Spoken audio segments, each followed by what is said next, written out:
നമസ്കാരം. നമ്മുടെ ജീവിതത്തിലേക്ക് സമ്പത്ത് വരുന്നതിന് മുന്നോടിയായി പല ലക്ഷണങ്ങളും ഉണ്ടാകുന്നതാണ് എന്നത് വാസ്തുശാസ്ത്രപരമായി വളരെ സത്യമായ ഒരു കാര്യമാണ്.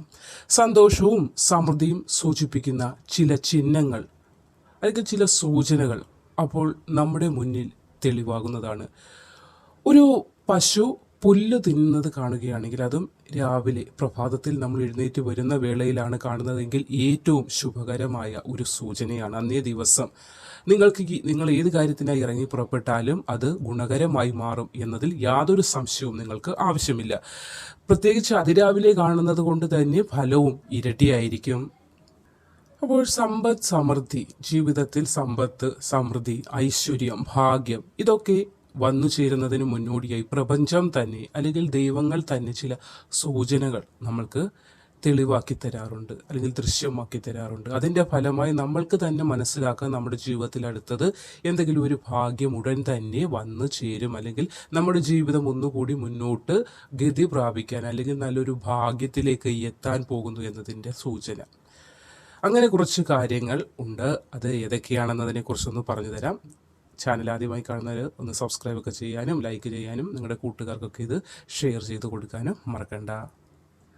ഒന്നാമത്തെ കാര്യം, രാവിലെയോ അല്ലെങ്കിൽ വൈകുന്നേരങ്ങളിലോ നമ്മുടെ കണ്ണിങ്ങനെ പിടയ്ക്കുകയാണെങ്കിൽ, അല്ലെങ്കിൽ നമ്മൾ പറയാറുണ്ട് കണ്ണ് തുടിക്കുന്നു, അല്ലെങ്കിൽ കൺപോളകളിൽ ഒരു അനക്കം ഒരു ചലനമൊക്കെ അനുഭവപ്പെടുകയാണെങ്കിൽ അത് ലക്ഷ്മി ദേവിയുടെ അനുഗ്രഹം വരാൻ പോകുന്നു, അല്ലെങ്കിൽ നിങ്ങളിലേക്ക് ഭഗവതി അനുഗ്രഹിച്ചിരിക്കുന്നു, അമ്മ മഹാമായ പരാശക്തി നിങ്ങളിലേക്ക് അനുഗ്രഹം ചൊരിയുന്നു എന്നതിൻ്റെ സൂചനയാണ്.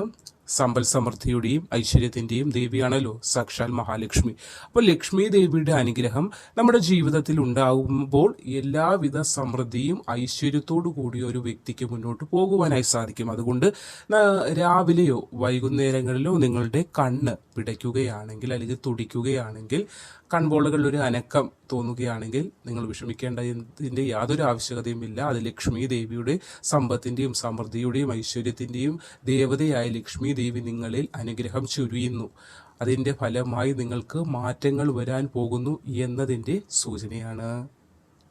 ഉറക്കത്തിൽ സ്വപ്നം കാണുന്നവരാണ് നമ്മളെല്ലാവരും. പല വിധത്തിലുള്ള ഭയാനകമായതും ആനന്ദം നൽകുന്നതും സന്തോഷം നൽകുന്നതുമായ പലവിധ സ്വപ്നങ്ങൾ നമ്മൾ കാണാറുണ്ട്. അപ്പോൾ സ്വപ്നത്തിൽ അല്ലെങ്കിൽ ഓരോ സ്വപ്നങ്ങൾക്കും ഓരോ അർത്ഥങ്ങൾ ഉണ്ട്. അതുകൊണ്ട് തന്നെ സ്വപ്നങ്ങൾക്ക് പല വിധേനയുള്ള അർത്ഥങ്ങളാണ്. ഭാവിയിൽ വരാൻ പോകുന്ന പല കാര്യങ്ങൾക്കുമുള്ള ഒരു സൂചനയാണ് സ്വപ്നം പ്രദാനം ചെയ്യുന്നത്.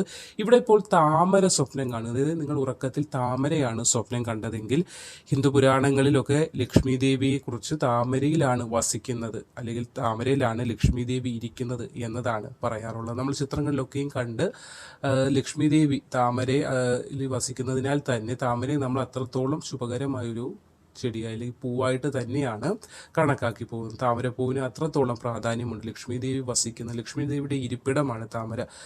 അപ്പോൾ ആ താമരയാണ് നിങ്ങളുടെ സ്വപ്നത്തിൽ ദൃശ്യമായതെങ്കിൽ നിങ്ങൾക്ക് അവിടെയും ലക്ഷ്മി ദേവിയുടെ കടാക്ഷം തന്നെയാണ് സൂചിപ്പിക്കുന്നത്. താമരപ്പൂ കാണുന്നത് നിങ്ങളുടെ ജീവിതത്തിലേക്ക് ഇനി വരാൻ പോകുന്ന ഭാഗ്യമാണ് സൂചിപ്പിക്കുന്നത്. ഭാഗ്യത്തിൻ്റെ ദിനങ്ങളാണ്. സമ്പത്തിൻ്റെതായ ഒരു ബുദ്ധിമുട്ട് നിങ്ങൾക്ക് ഇപ്പോഴുള്ളത് അവസാനിക്കാൻ പോകുന്നു. നിങ്ങളുടെ കയ്യിലേക്ക് അളവറ്റ ധനം വന്നു ചേരാൻ പോകുന്നു. നിങ്ങൾക്ക് ഭാഗ്യക്കുറിയിലൂടെയൊക്കെ വിജയം നേടാൻ പോകുന്നു. ഭാഗ്യ പദ്ധതികൾ, അത് ലോട്ടറി ആകാം, അല്ലെങ്കിൽ ചിട്ടിയാകാം, അല്ലെങ്കിൽ ഇൻഷുറൻസ്, അല്ലെങ്കിൽ അങ്ങനെ ഇങ്ങനെ പല കാര്യങ്ങളുണ്ടല്ലോ. ഇപ്പോൾ ഒരു ലോൺ സാങ്ഷൻ ആയാൽ തന്നെ അത് വലിയൊരു നേട്ടത്തിൻ്റെയാണ്. ചില കാരണങ്ങൾ കൊണ്ട് തടസ്സപ്പെട്ട ധനം നമ്മളിലേക്ക് എത്തിച്ചേരും എന്നതിൻ്റെ സൂചനയാണ് ഉറക്കത്തിൽ, അതായത് സ്വപ്നത്തിൽ നിങ്ങൾ താമരപ്പൂ ദർശിക്കുന്നത്. അടുത്തത്, വീട്ടിൽ പല വിധത്തിലുള്ള പക്ഷി മൃഗാദികളൊക്കെ അപ്രത്യക്ഷമായി വന്ന് കയറാറുണ്ട്. അതായത് പ്രത്യക്ഷത്തിൽ നമ്മൾ അവരെ വളർത്തുന്നില്ല, പക്ഷേ എവിടുന്നോ നമ്മളോട് ഇണക്കമുള്ളതായി അവർ വന്ന് കയറാറുണ്ട്. എവിടുന്ന് വന്നു എന്ന് ചോദിച്ചാൽ നമ്മൾക്ക് അർത്ഥമില്ല, അതേപോലെ തന്നെ പറയാൻ ഉത്തരവുമില്ല. പക്ഷേ അതേപോലെ തന്നെ കുറച്ച് ദിവസം നമ്മളോടൊപ്പം നിന്നതിന് ശേഷം ചില ജീവികൾ നല്ല സ്നേഹവാത്സല്യത്തോടെ ഇരിക്കുകയും ചെയ്യും. അതോടുകൂടി പുറത്തേക്ക് പോയി പിന്നെ നമുക്ക് അവരെ കാണാനും സാധിക്കില്ല. അതൊക്കെയും ദൈവങ്ങൾ നമ്മളിലേക്ക് എത്തുന്നതിൻ്റെ ഒരു സൂചനയാണ്. അതായത് ദൈവത്തിൻ്റെ ചൈതന്യം. അവർ കുറച്ച് നാൾ നമ്മളോടൊപ്പം വസിക്കുന്നു, അതിനുശേഷം അത് പോകുന്നു. അപ്പോൾ നമ്മളുടെ ഉള്ളിൽ ഒരു സ്നേഹവാത്സല്യം, അവർ പോയതിനെ അവർ പിരിഞ്ഞതിൻ്റെ ഒരു വിഷമമൊക്കെ വരില്ലേ?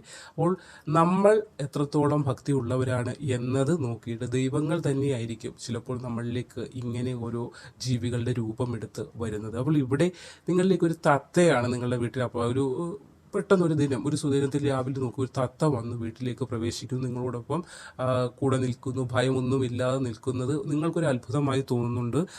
അത് നിങ്ങൾക്കിനി വരാൻ പോകുന്ന ഭാഗ്യത്തിൻ്റെ അടയാളം തന്നെയാണ് സൂചിപ്പിക്കുന്നത്. അങ്ങനെ ഒരു തത്ത നിങ്ങളുടെ ജീവിതത്തിലേക്ക് അല്ലെങ്കിൽ വീട്ടിലേക്ക് കടന്നു വരികയാണെങ്കിൽ ഒരിക്കലും അതിനെ ഉപദ്രവിക്കാനോ പിടിച്ചു കൂട്ടിലിടാനോ ഒന്നും നിങ്ങൾ ശ്രമിക്കാതിരിക്കുക. അത് വന്നതുപോലെ തന്നെ തിരിച്ചു പോകുകയും ചെയ്യും. അപ്പോൾ നിങ്ങൾ അതിനെ പോകാനുള്ളതായ ഒരു വഴിയും തുറന്നിട്ടേയിരിക്കുക എപ്പോഴും. അല്ലാതെ അതിനെ നിങ്ങളിലേക്ക് പിടിച്ചടുപ്പിക്കാനായുള്ള ശ്രമം നിങ്ങളുടെ ഭാഗത്ത് നിന്നും വരേണ്ട. കാരണം എന്തെന്നാൽ അതും ഭഗവാൻ കുബേരൻ്റെ ഒരു അനുഗ്രഹം നിങ്ങളിലേക്ക് എത്തുന്നു എന്നതിൻ്റെ, വരാൻ പോകുന്നുണ്ട്, നിങ്ങളിലേക്ക് വലിയൊരു വമ്പൻ ഭാഗ്യം വരുന്നു എന്നതിൻ്റെ സൂചനയാണ്. അപ്പോൾ ആ ഒരു സൂചന കൊണ്ടുതന്ന ആ ജീവി അല്ലെങ്കിൽ ആ ഒരു പക്ഷിയെ നമ്മളുടെ ഇഷ്ടാനുസരണം അതിനെ കൂട്ടിലിട്ട് വളർത്താനോ അതിനെ ഒരു ഏതെങ്കിലും രീതിയിലുള്ള ബുദ്ധിമുട്ട് ഏൽപ്പിക്കാനോ ശ്രമിക്കാതിരിക്കുക. കാരണം ആ വരാൻ പോകുന്ന ഭാഗ്യത്തിനെ നമ്മളാൽ തടസ്സം അല്ലെങ്കിൽ ഭംഗം വരുത്താതിരിക്കുക. അടുത്തൊരു പക്ഷി മൂങ്ങയാണ്. സാധാരണ ഇപ്പോൾ മൂങ്ങ അങ്ങനെ കൂടുതലൊന്നും കാണാറില്ല. പണ്ടൊക്കെ ആണെങ്കിൽ രാത്രികാലങ്ങളിൽ മൂങ്ങ മൂളുന്നത് കേൾക്കുമ്പോൾ തന്നെ നമ്മൾ കുട്ടിക്കാലത്തൊക്കെ ഭയപ്പെടുത്തുന്ന രീതിയിലാണ്. ഇപ്പോൾ അതൊന്നും കേൾക്കാൻ സാധിക്കുന്നില്ല. എങ്കിലും ബുദ്ധിയുടെയും വിവേകത്തിൻ്റെയും സൂചകമായിട്ടാണ് മൂങ്ങ എന്ന പക്ഷിയെ നമ്മൾ കരുതിപ്പോരുന്നത്. അതുകൊണ്ട് തന്നെ മൂങ്ങ സമൃദ്ധിയുടെയും അടയാളമായി തന്നെയാണ് കണക്കാക്കുന്നത്. മൂങ്ങ വീട്ടിലേക്ക് വരികയോ അല്ലെങ്കിൽ നിങ്ങളുടെ സമീപത്തായി വന്നിരിക്കുകയോ ഒക്കെ ചെയ്യുന്നതും വളരെ സാമ്പത്തിക ഉന്നതി നിങ്ങളിലേക്ക് അല്ലെങ്കിൽ നിങ്ങളുടെ സാമ്പത്തിക ബുദ്ധിമുട്ടുകളൊക്കെ അവസാനിക്കാൻ പോവുകയാണ്. വരുമാനം ധാരാളമായി നിങ്ങളിലേക്ക് സമ്പത്ത് വരാൻ പോകുന്നു എന്നതിൻ്റെ സൂചനയാണ്. ഏതെങ്കിലും സമയത്ത് ഇങ്ങനെ മൂങ്ങയെ കാണുകയാണെങ്കിലും നിങ്ങൾക്ക് ഭാവിയിൽ അത് നേട്ടമാണ്. അതുകൊണ്ട് അതിനെയും നിങ്ങൾ ഉപദ്രവിക്കാതിരിക്കുക. നമ്മൾ ആരും പക്ഷികളെ ഉപദ്രവിക്കുന്നതിനല്ല, എങ്കിൽ പോലും അടുത്ത് ഇങ്ങനെ വന്നിരിക്കുകയാണെങ്കിൽ പേടിച്ചതിനെ ആട്ടി ഓടിക്കാതിരിക്കുക. കാരണം നിങ്ങളുടെ ഭാവി സുനിശ്ചിതമായ രീതിയിൽ മുന്നോട്ട് ഐശ്വര്യപൂർണ്ണമായ രീതിയിൽ കൊണ്ടുപോകുന്നതിന് പല വിധത്തിലുള്ള നേട്ടങ്ങളും നിങ്ങളുടെ ജീവിതത്തിലേക്ക് എത്തും എന്നതിൻ്റെ ഒരു സൂചനയാണ്. ചിലപ്പോൾ നമ്മൾ ആകെ ഒരു വല്ലാത്ത സാമ്പത്തിക ബാധ്യതയിലായി ആണ്ടിരിക്കുന്ന ഒരു വേളയിലാണ് ഇങ്ങനെയൊക്കെയുള്ള കാര്യങ്ങൾ കാണുന്നതെങ്കിൽ നിങ്ങൾ ഓർത്തുകൊള്ളൂ, നിങ്ങളുടെ എല്ലാ വിധത്തിലുള്ള സാമ്പത്തിക ബുദ്ധിമുട്ടുകളും എത്രയും വേഗം തന്നെ അകലുകയും നിങ്ങളിലേക്ക് വമ്പൻ നേട്ടങ്ങൾ കടന്നു വരും എന്നതിൻ്റെ സൂചനയാണിതൊക്കെ. അടുത്തത് രാവിലെ നമ്മൾ ഉറക്കമുണർന്നു വരുന്ന വേളയിൽ ശംഖനാദം കേൾക്കുന്നത് ശുഭകരമായ ഒരു സൂചനയാണ്. അടുത്തൊക്കെ ക്ഷേത്രങ്ങളുണ്ടെങ്കിൽ മാത്രമേ ഇങ്ങനെ കേൾക്കാൻ സാധിക്കൂ. എങ്കിൽ പോലും നിങ്ങൾക്കിത് കേൾക്കാൻ, അത് എങ്ങനെയോ എവിടെ നിന്നോന്നും അറിയില്ല, നിങ്ങളുടെ ചെവികളിലേക്ക് ശംഖനാദം എത്തുന്നത് വളരെ നല്ലൊരു സൂചനയാണ്. ജീവിതത്തിൽ ഉടൻ തന്നെ പുരോഗതി ഉണ്ടാകാൻ പോകുന്നു എന്നതിൻ്റെ സൂചനയാണ് ശംഖ് കാണിക്കുന്ന. ഐശ്വര്യത്തിൻ്റെ ദേവത തന്നെയാണ് ശംഖ്. കടലിൽ നിന്ന് കിട്ടുന്ന വസ്തുക്കളിലൊക്കെയും ലക്ഷ്മി ദേവിയുടെ കൃപാകടാക്ഷം അടങ്ങിയിരിക്കുന്നു. അതുകൊണ്ട് തന്നെ ശംഖും കടലിൽ നിന്ന് കിട്ടുന്ന വസ്തുവാണ്. ലക്ഷ്മി ദേവി തന്നെയാണ് ശംഖിനുള്ളിലും കുടികൊള്ളുന്നത്. അതുകൊണ്ടാണ് അത് അത്ര പവിത്രമായ ഒരു വസ്തുവായി മാറുന്നത്.